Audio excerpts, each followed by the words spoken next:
বিপিএলে অংশ নিতে দু একটি বিদেশি ফ্র্যাঞ্চাইজি ইতিমধ্যে আগ্রহ প্রকাশ করেছে জানিয়েছেন বিসিবি পরিচালক আকরাম খান। এদিকে বিসিবিতে নির্বাচন কবে তা নিশ্চিত নয়।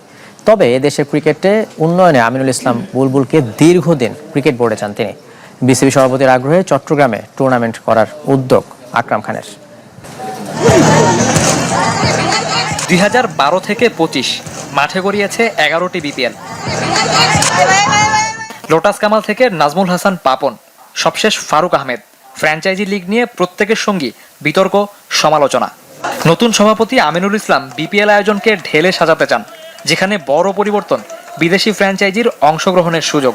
ইতোমধ্যেই অনেকে আগ্রহ দেখিয়েছে বলে জানান বোর্ড পরিচালক আকরাম খান। বিসিবিতে দায়িত্ব নিয়ে আমিনুল বলেছিলেন টি-20 ইনিংস খেলতে চান, কিন্তু আকরামের চাওয়া ক্রিকেট উন্নয়নে দেশের প্রথম টেস্ট সেঞ্চুরিয়ানের যাত্রাটা লম্বা হোক। ক্রিকেট বিকেন্দ্রীকরণে তৃণমূলে নজর দিয়েছেন নতুন বিসিবি বস। তার আগ্রহে এরই মধ্যে চট্টগ্রামে লিগ আয়োজনের উদ্যোগ নিয়েছেন আকরাম, যা মাঠে গড়াবে এনসিএল টি-20-র আগে। মাঠ সংকট নিয়েও হতাশ বিসিবি পরিচালক।